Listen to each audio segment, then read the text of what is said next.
This week in Tianjin, China hosted the largest ever summit of the Shanghai Cooperation Organization, or SCO. And the deliverables from this year's summits are remarkable. First of all, at the Tianjin Summit, President Xi Jinping of China proposed the Global Governance Initiative, or GGI. This is the latest vision proposed by the Chinese leader on top of his global initiatives on development, security, and civilization. Now put together, they represent China's vision of a fair world order and China's solutions to making it a reality. It calls for equal and orderly multipolarization of global affairs and a more just and equitable global governance system with economic development at its core. It is also saying that the era of one or two countries calling all the shots should end and must end. Instead of great powers issuing ultimatums, China wants dialogue over division, cooperation over zero-sum games. This year marks the 80th anniversary since Chinese people's war of resistance against Japanese aggression and the World Anti-Fascist War, aka the World War II. The SCO leaders issued a statement to honor that occasion: never forget the lessons of World War II. Ultranationalism, racism, the notion that one race or culture is superior is born to lead. Those toxic ideas led humanity into catastrophe. Indeed, the SCO Declaration condemned attempts to revive fascist ideologies or distort the history and legacy of that victory. It is a pointed rebuke. We see troubling signs today from some politicians in Europe whitewashing wartime collaborators to certain American factions flirting with supremacist rhetoric and ideas. The SCO stance is a reminder that historical revisionism and chauvinism are slippery slopes.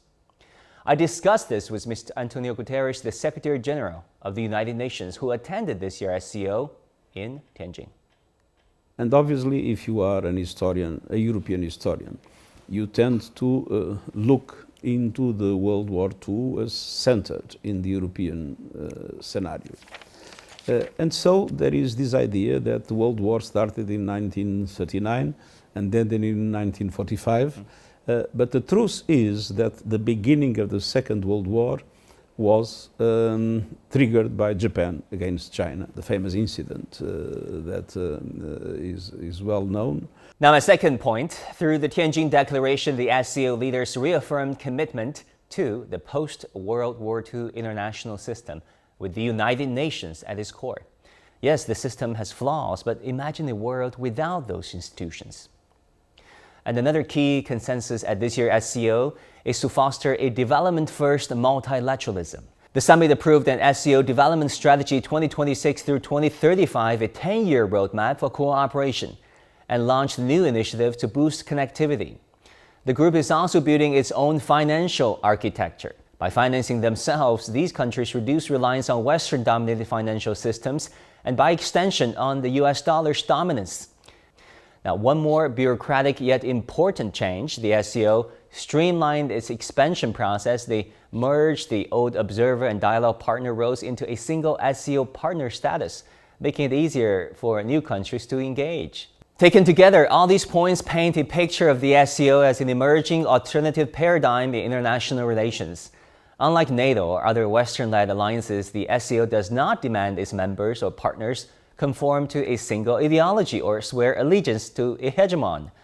You don't have to be a liberal democracy or a military ally to join. You have to respect the principles of the Shanghai spirit: mutual trust, mutual benefit, equality, consultation, respect for diversity, and common development. In short, the SCO leaders are telling the world that there is another way to run global affairs, one not defined by winners and losers, but by partners walking forward side by side.